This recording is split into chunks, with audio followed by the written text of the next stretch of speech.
Bienvenue à la bibliothèque de New Providence. Installez-vous, la bibliothécaire va vous apporter le thé.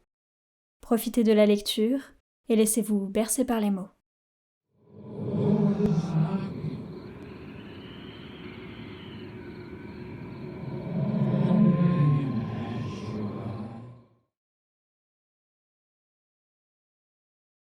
Si le ciel souhaite un jour m'accorder une grâce, ce serait d'effacer totalement les conséquences du hasard qui me fit baisser les yeux sur ce rayonnage recouvert de vieilles feuilles de papier journal.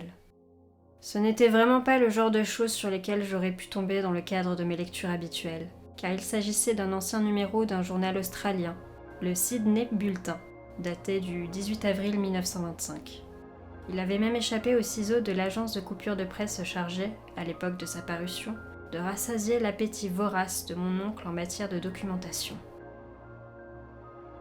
J'avais en grande partie abandonné mes recherches sur ce que le professeur Angel appelait le culte de Cthulhu et m'étais rendu à Paterson, dans le New Jersey, pour saluer l'un de mes amis.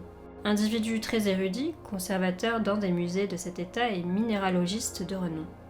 Un jour, alors que j'examinais les spécimens de la réserve, négligemment disposés sur les étagères de l'arrière-salle du musée, mon attention fut attirée par une étrange image illustrant l'un des vieux journaux étalés sous les pierres. Il s'agissait du Sydney Bulletin, ci-dessus mentionné, car mon ami entretenait un vaste réseau de correspondants dans tous les endroits possibles et imaginables du monde. L'illustration, en fait une simili-gravure, représentait une hideuse statuette de pierre, ressemblant fort à celle que Legrasse avait récupérée dans les marais.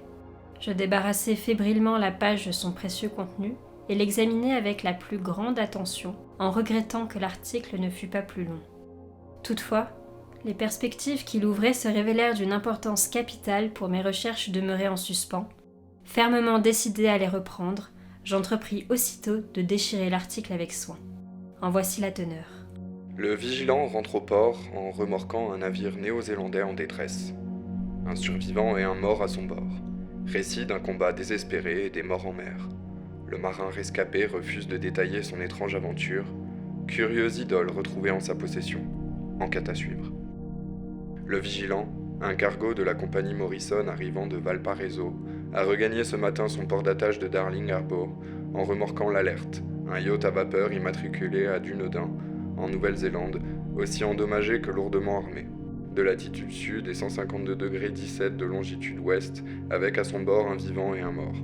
Après avoir quitté Valparaiso le 25 mars, le vigilant fut, le 2 avril, considérablement dérouté au sud de sa route par des tempêtes d'une violence incroyable et des vagues monstrueuses. Le 12 avril, un navire en détresse fut repéré, et même s'il semblait abandonné, on découvrit une fois monté à bord un survivant à moitié délirant et un homme. Le rescapé serrait contre lui une effroyable idole de pierre d'environ 1 pied de haut et d'origine inconnue dont la nature déconcerta les meilleurs experts de l'université de Sydney et du musée de College Street, et qu'il déclara avoir trouvé dans la cabine du yacht, à l'intérieur d'un petit reliquaire sculpté d'apparence banale. Cet homme, après avoir recouvré ses esprits, raconta une histoire fort singulière où se mêlent massacre et faits de piraterie. Il s'agit de Gustaf Johansen, un Norvégien plutôt intelligent, qui servait comme premier lieutenant sur l'Emma, une goélette à 2 mâts immatriculée à Auckland, partie le 20 février pour Callao, avec à son bord 11 hommes d'équipage. L'Emma, déclara-t-il, fortement ralenti et dérouté, très au sud de son cap par la terrible tempête du 1er mars, croisa l'Alert et son étrange équipage de Kanaks et de Métis à la mine patibulaire le 22 mars par 49°51 de latitude sud et 128°34 de longitude ouest. Comme le capitaine Collins refusait d'obéir à l'ordre catégorique de faire demi-tour qui lui était donné par l'étrange équipage, celui-ci ouvrit aussitôt sauvagement le feu sur la goélette au moyen de la lourde batterie de canons en laiton dont le yacht était équipé. Les hommes de l'Emma répliquèrent aussitôt, dit le survivant, et bien que leur goélette commençait à sombrer, à cause des dommages essuyés sous sa ligne de flottaison, ils parvinrent à se rapprocher du navire ennemi puis à l'aborder. Une fois sur le pont du yacht, les hommes de l'Emma, en légère infériorité numérique, engagèrent alors un effroyable corps à corps avec l'équipage de sauvages qu'ils se virent contraints de tuer jusqu'au dernier, tant ceux-ci luttaient, quoique maladroitement avec la rage du désespoir. 3 des hommes de l'Emma, dont le capitaine Collins et son second, Green, trouvèrent la mort au cours de l'assaut. Les 8 marins survivants, sous les ordres du premier lieutenant Johansen, prirent alors les commandes du yacht capturé et poursuivirent leur route, afin de comprendre pour quelle raison on leur avait ordonné de faire demi-tour. Il s'avéra que, dès le lendemain, ils aperçurent une petite île qui ne figurait sur aucune carte de ce secteur de l'océan, qu'ils y débarquèrent. 6 hommes devaient périr, on ne sait comment, sur ces côtes, et, bizarrement, Johansen rechigne à détailler cette partie de son récit, se contentant d'évoquer leur chute dans quelques gouffres rocheux. Plus tard, semble-t-il, Johansen remonte avec l'un de ses camarades à bord du yacht qu'ils essayèrent de manœuvrer à deux avant d'être emportés par la tempête du 2 avril. De ce jour et jusqu'à son sauvetage, le 12 de ce mois, l'homme ne se souvient presque de rien et n'arrive même pas à se rappeler la date de la mort de son camarade, William Breeden. Les causes du décès de Breeden demeurent indéterminées. Peut-être a-t-il succombé au froid ou à un choc nerveux. À en croire certains câbles envoyés par Dunedain, l'Alert était un navire marchand très connu dans l'archipel, où une sinistre réputation le précédait dans chaque port. Il était la propriété d'un curieux ramassis de métis dont les fréquentes réunions et excursions nocturnes dans les bois avaient éveillé bien des soupçons. En outre, l'Alert s'était hâté de lever l'ancre sitôt après la tempête et les secousses sismiques du 1er mars. Notre correspondant à Auckland nous assure que l'Emma et son équipage jouissent là-bas d'une excellente réputation et ajoute que Johansen y est connu comme quelqu'un de sérieux et de respectable. L'amirauté a déclaré vouloir ouvrir une enquête sur cette affaire dès demain et tout sera mis en œuvre pour persuader Johansen de fournir plus de détails sur son récit qu'il ne l'a fait jusqu'à présent. Avec l'image du fétiche infernal, c'était tout ce qu'il y avait. Mais quel tourbillon d'idées cet article ne déchaîna-t-il pas dans mon esprit ? Ne s'agissait-il pas là d'un véritable déluge d'informations inédites sur le culte de Cthulhu ? Sans parler de la preuve que les étranges intérêts de cette secte avaient des ramifications aussi bien en mer que sur terre. Pour quelle raison l'équipage hybride de l'Alert, avec son hideuse idole, avait-il ordonné à l'Emma de faire demi-tour ? Quelle était cette mystérieuse île où 6 des marins de l'Emma avaient péri ? Pourquoi le premier lieutenant Johansen se montrait-il si peu loquace à son sujet ? Qu'avait donc révélé l'enquête dirigée par le vice-amiral ? Et que savait-on de ce culte funeste à Dundee ? Mais le plus stupéfiant, n'était-ce pas le lien surnaturel qui unissait si étroitement toutes ces dates et conférait une portée maléfique et désormais irréfutable aux divers événements minutieusement consignés par mon oncle ? Le 1er mars, autrement dit, pour nous, le 28 février, à cause de la ligne de changement de date, le tremblement de terre et la tempête s'étaient déchaînés. L'Alert et son répugnant équipage s'étaient dépêchés de quitter Dundee, comme en réponse à une impérieuse convocation. Alors qu'à l'autre bout de la terre, poètes et artistes se mettaient à rêver d'une étrange cité cyclopéenne, humide et froide, tandis qu'un jeune sculpteur modelait dans son sommeil une effigie à l'image de l'effroyable Cthulhu. Le 23 mars, l'équipage de l'Emma débarquait sur une île inconnue, où 6 de ses hommes périrent. À cette même date, les rêves des individus les plus sensibles atteignaient un nouveau paroxysme d'horreur et de précision mettant en scène les terrifiants dessins d'un monstre titanesque, faisant sombrer dans la folie un architecte et provoquant chez un sculpteur de soudaines bouffées délirantes. Et que dire de la tempête du 2 avril, date à laquelle les rêves de la cité engloutie s'interrompirent brusquement et où Wilcox émergea sain et sauf de l'emprise de son étrange fièvre. Que penser de tout cela ? Sans parler des allusions du vieux Castro à ces anciens, nés dans les étoiles et désormais engloutis, et leur règne imminent, à leurs fervents adorateurs et à leur maîtrise des rêves. N'étais-je pas sur le point de sombrer à mon tour dans un abîme d'horreur cosmique que l'homme est incapable d'appréhender ? Si tel était le cas, ces horreurs n'étaient qu'un pur produit de l'esprit, car, qu'on le veuille ou non, la journée du 2 avril avait mis un terme à la monstrueuse menace, quelle qu'elle fût, qui avait entrepris d'assiéger l'âme humaine. Ce soir-là, après une journée fébrilement consacrée à envoyer des câbles et à préparer mon voyage, je fis mes adieux à mon hôte et pris un train pour San Francisco. Moins d'1 mois plus tard, je débarquai à Dundee, où, cependant, je découvris que l'on ne savait presque rien des sectateurs de l'étrange culte qui avait écumé les vieilles tavernes du front de mer. La lie des quais était chose trop courante pour être remarquée. Toutefois, de vagues rumeurs mentionnaient un voyage que ces métis auraient effectué dans l'intérieur du pays, au cours duquel on avait entendu des tam-tams assourdis, s'élevant de lointaines collines où dansaient des flammes rouges. À Auckland, j'appris que les cheveux autrefois blonds de Johansen étaient devenus blancs à la suite d'un interrogatoire de pure forme, et d'ailleurs peu concluant, et qu'il avait vendu sa petite maison de West Street, avant de s'en retourner en bateau auprès de sa femme, à Oslo, où il habitait autrefois. De sa stupéfiante aventure Il ne voulait rien dire de plus à ses amis que dans sa déposition aux enquêteurs de l'Amirauté, qui ne m'apprirent rien de nouveau, sinon son adresse à Oslo. Ma prochaine étape me conduisit donc à Sydney, où je perdis mon temps en bavardage inutile avec plusieurs marins et employés du tribunal de l'Amirauté. Dans la baie de Sydney, je pus admirer l'Alert, amarré au Circular Quay. Mais son nouveau propriétaire l'avait réaffecté à quelques usages commerciaux, et sa coque muette ne m'apprit rien que je ne sache déjà. Le fétiche accroupi, à tête de pieuvre, corps de dragon, ailes écailleuses et piédestal orné de hiéroglyphes était conservé au musée de Hyde Park, où je l'examinais en long et en large, et jugeais qu'il s'agissait d'un objet d'un raffinement artistique proprement terrifiant, chargé du même mystère impénétrable, de la même antiquité effrayante, et sculpté dans le même matériau étrangement cosmique que le plus petit spécimen de Legrasse.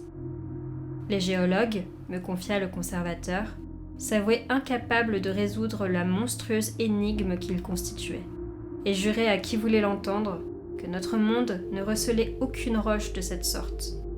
Je me remémorais alors en frissonnant ce que le vieux Castro avait déclaré à Legrasse au sujet des grands anciens.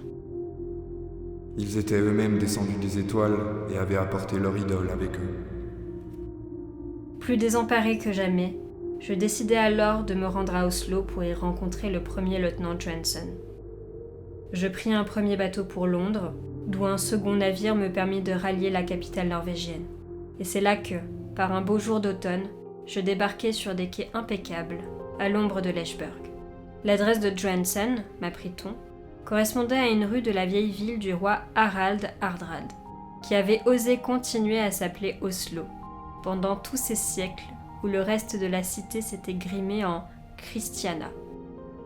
J'effectuai en taxi le court trajet et me retrouvai rapidement, le cœur battant à tout rompre, en train de frapper à la porte d'une antique bâtisse en crépi à la façade élégante. Une femme habillée de noir et au visage triste vint m'ouvrir, et mon cœur se serra lorsque, dans un anglais hésitant, elle m'apprit que Gustaf Johansen n'était plus de ce monde. Il était mort peu après son retour au pays, m'annonça son épouse, brisée par les événements survenus en mer en 1925.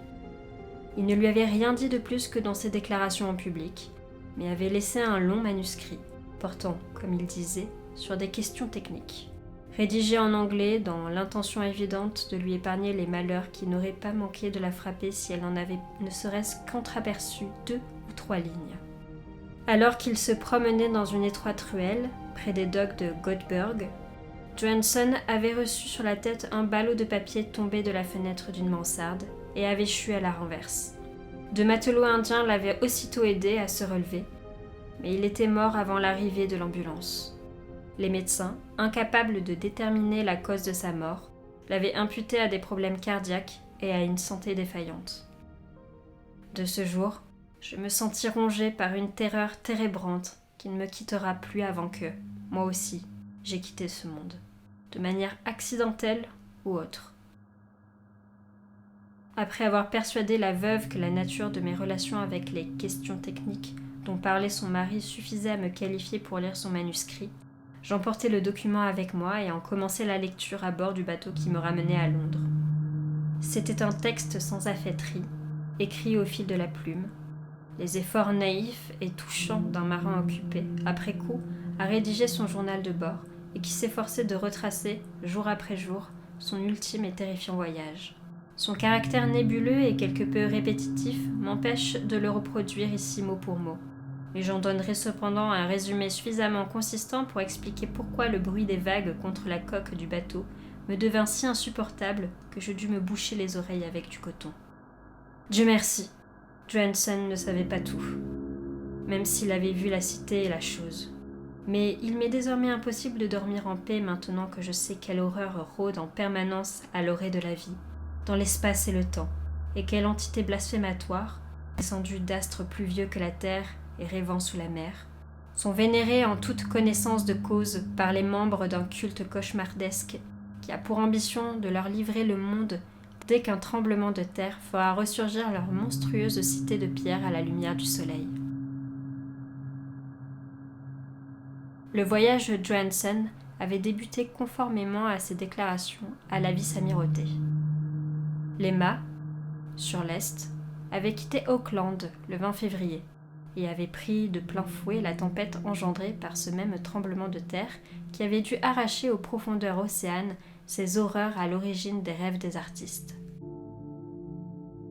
La mer redevenue navigable, le navire avait rattrapé une bonne partie de son retard lorsque, le 22 mars, il était tombé sur un obstacle, l'Alert, qui devait bombarder puis couler leur bateau d'une manière telle que je pouvais ressentir toute la peine du premier lieutenant à l'évocation de ce drame. Quant à l'équipage de métèques et de suppôts du diable qui se trouvait à bord de l'Alert, Johansen en parlait avec une horreur poignante. Leur apparence était si repoussante que les anéantir relevait presque du devoir. Et Johansen se montrait bien naïf, en se demandant pourquoi lui-même et ses compagnons d'infortune avaient été accusés de cruauté dans le rapport de la commission d'enquête. C'est alors que, poussés par la curiosité et ayant poursuivi leur route à bord du yacht capturé, dont Johansen assurait le commandement, les rescapés de l'Emma virent une immense colonne de pierre saillir au-dessus des flots. Par 47,9 de latitude sud et 123,43 de longitude ouest, ils arrivèrent en vue d'une côte boueuse où des blocs de pierre cyclopéens tapissés d'algues incarnaient de manière tangible le summum de la terreur sur terre. Riley, la cauchemardesque, la défunte cité, que de vastes et répugnantes entités exsudées par d'obscures étoiles avaient érigé d'innombrables millénaires plus tôt, à l'insu de l'histoire. C'était là que gisait le grand Cthulhu et ses hordes, tout au fond de leur humide et glauque tombeau, d'où ils déversaient, enfin, après un nombre incalculable de cycles, ces pensées qui avaient semé l'épouvante dans les rêves des hypersensibles et intimé impérieusement l'ordre à leurs fidèles d'entamer le pèlerinage qui devait aboutir à leur libération et à leur retour sur le trône. Tout cela, Johansen ne pouvait pas l'imaginer. Mais Dieu sait qu'il devait très vite en voir assez. Je suppose que seul le sommet de cette cité himalayenne, la répugnante citadelle couronnée par un monolithe où le grand Cthulhu était enterré, avait dû émerger au-dessus des flots. Quand je pense à l'étendue de tout ce qui se tenait embusqué au-dessous, j'ai presque envie de me tuer. Johansen et ses hommes furent emplis d'une sainte terreur en voyant la majesté cosmique de cette Babylone ruisselante érigée par d'antiques démons. Et ils n'eurent besoin de personne pour comprendre qu'elle n'appartenait pas à notre monde, ni à aucun monde normal. La stupeur provoquée par les dimensions incroyables des blocs de pierre verdâtre, la hauteur vertigineuse de l'immense monolithe sculpté, et la ressemblance époustouflante qu'il y avait entre ces statues colossales, leurs bas-reliefs et l'étrange fétiche découvert dans les reliques à bord de l'Alert, tout cela se ressent de manière poignante à chaque ligne de la description horrifiée du premier lieutenant. Alors qu'il ne connaissait rien au futurisme, Johansen s'en approcha cependant de très près lorsqu'il évoquait la cité. Car au lieu de s'attarder à décrire chaque construction ou édifice en particulier, il préféra insister sur les impressions générales suscitées par ces prodigieux angles et surfaces de pierre, des surfaces trop immenses pour appartenir ou convenir à notre terre, et souillées par des bas-reliefs et des hiéroglyphes sacrilèges. Je mentionne ici ces allusions à des angles, parce que cela me rappelle ce que Wilcox m'avait confié à propos de ses cauchemars. Il m'avait dit que la géométrie de ce paysage onirique était aberrante, non euclidienne, et qu'elle était épouvantablement évocatrice de sphères et de dimensions étrangères aux nôtres. Et voilà qu'un simple matelot, sans éducation, ressentait la même chose en voyant cette cité pour de vrai, dans toute son horreur. Johansen et ses hommes débarquèrent sur la rive boueuse, escarpée, de cette monstrueuse acropole, et escaladèrent en prenant garde à ne pas glisser, les blocs de pierre recouverts de limon de cet immense escalier qu'aucun humain n'aurait su édifier. Le soleil lui-même, le soleil olympien, paraissait déformé quand on le regardait à travers les miasmes polarisants vomis par cette aberration sous-marine, tandis qu'une sourde et perfide menace paraissait embusquée au creux d'angles aussi insensés qu'incompréhensibles. Ces angles arrachés à la roche et qui se révélaient aigus au second coup d'œil quand ils avaient paru obtus au premier.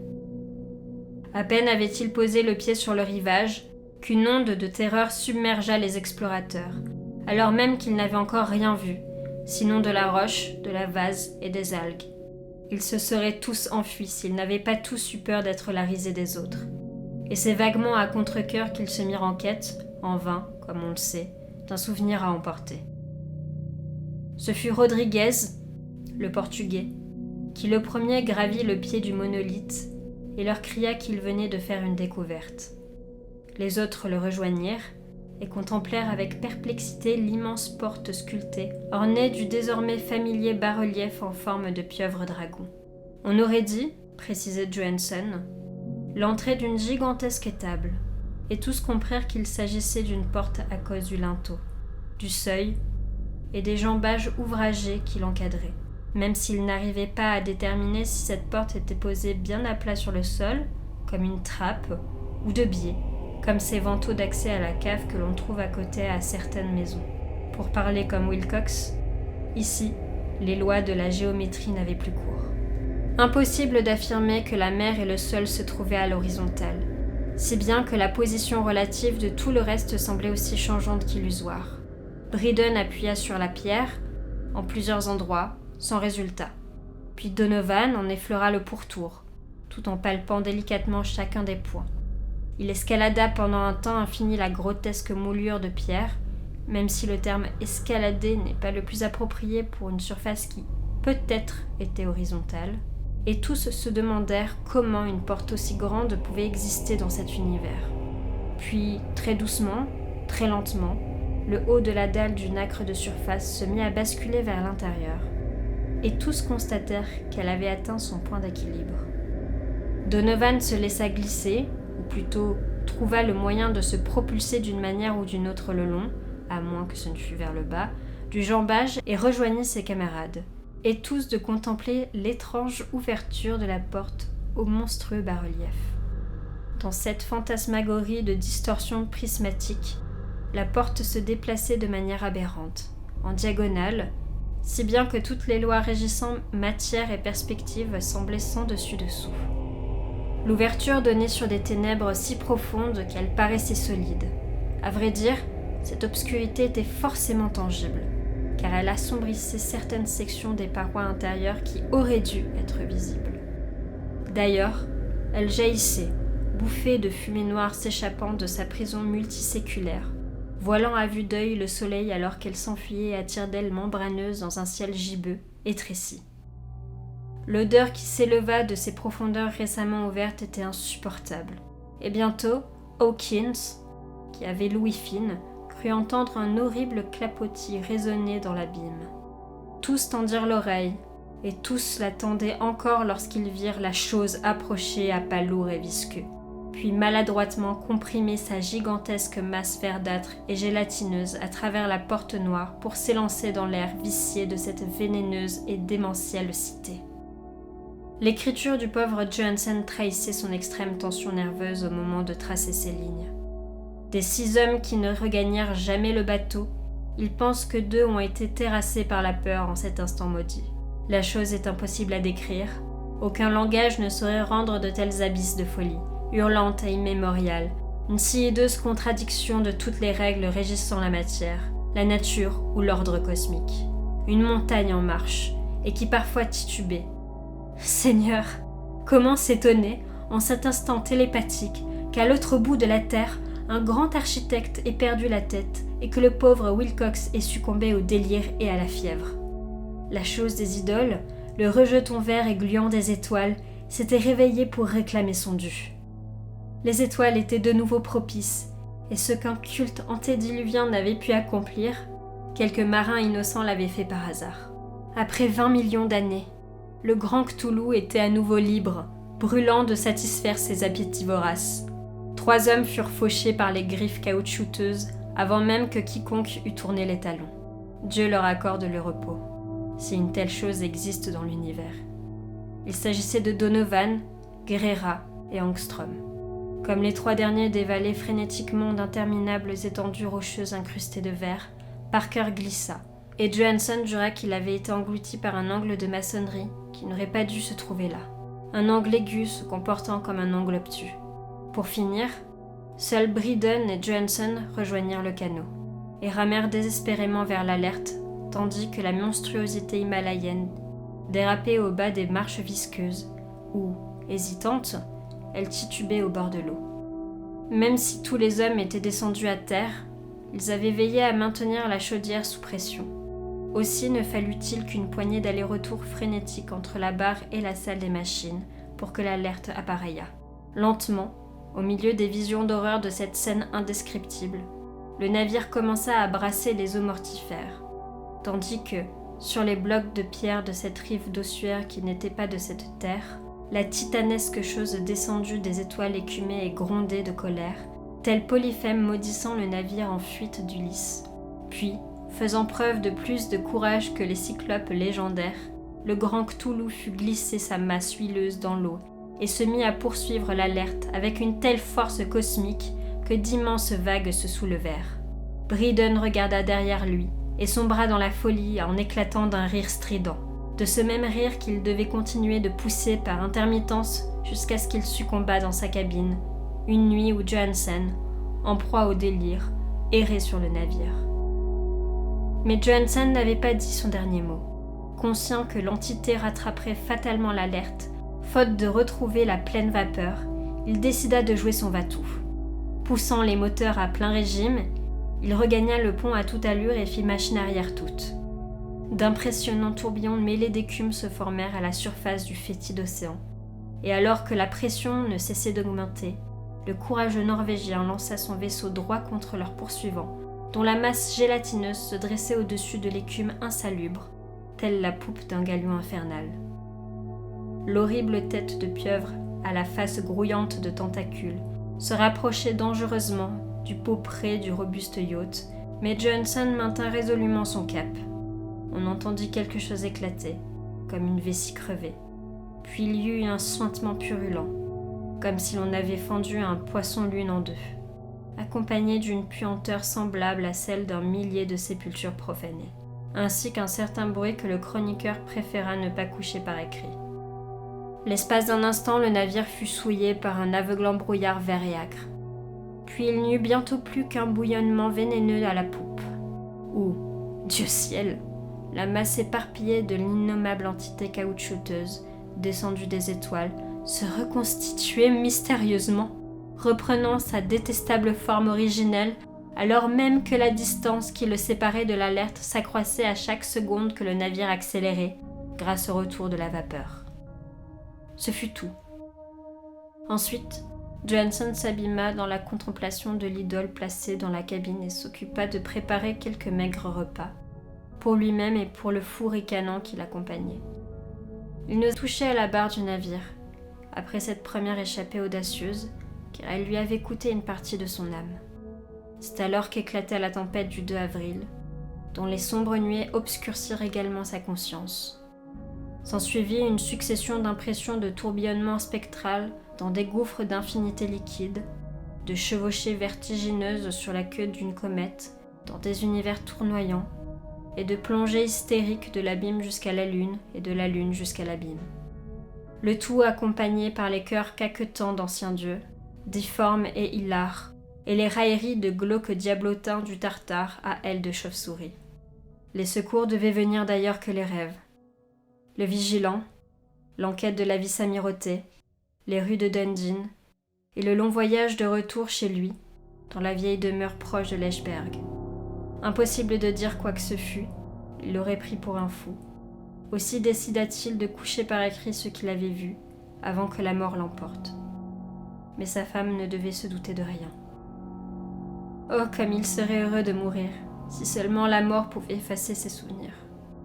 Tel est le document que je lus, et que je dépose à présent dans la boîte en fer blanc, aux côtés du bas-relief et des écrits du professeur Angel. J'y placerai également le présent compte-rendu, cette mise à l'épreuve de ma propre santé mentale, où se trouvent rapprochés tous ces faits que personne, je l'espère, ne rapprochera plus jamais entre eux. J'ai contemplé tout ce que l'univers renferme en matière d'horreur. Et pour moi, désormais, même les cieux printaniers et les fleurs de l'été ne seront plus qu'un poison mortel. Mais je ne crois pas avoir longtemps à vivre. Le sort qu'a connu mon oncle, le sort qu'a connu le pauvre Johansen, je le connaîtrai moi aussi. J'en sais beaucoup trop. Et le culte est toujours vivant. Je suppose que Cthulhu vit toujours, lui aussi, à nouveau enfermé dans ce gouffre de pierre qui le protégeait déjà du temps où le soleil était jeune. Sa maudite cité a une fois de plus sombré au fond des océans, car, peu après la tempête d'avril, le Vigilant a navigué jusqu'au-dessus du point où elle était apparue. Mais sur Terre, dans des coins à 1000 miles de tout lieu habité, ces prêtres continuaient de mugir, de se contorsionner et de sacrifier leurs victimes autour de leur monolithe couronné d'idoles. Cthulhu a dû se retrouver piégé dans ces sombres abysses au moment où Hailey était de nouveau englouti par les flots, sans quoi le monde serait actuellement en train de hurler, en proie au choc et à l'effroi. Qui sait comment tout cela finira? Ce qui a surgi peut sombrer, ce qui a sombré peut surgir à nouveau. L'horreur rêve et attend dans les profondeurs sous-marines, et la désolation se répand sur les cités chancelantes des hommes. Un jour viendra où... Mais non, je ne dois pas. Je ne peux pas y penser. Dussé-je ne pas survivre à ce manuscrit? Fasse le ciel que mes exécuteurs testamentaires préfèrent la prudence à l'audace, et veille à ce qu'il ne tombe sous les yeux de personne.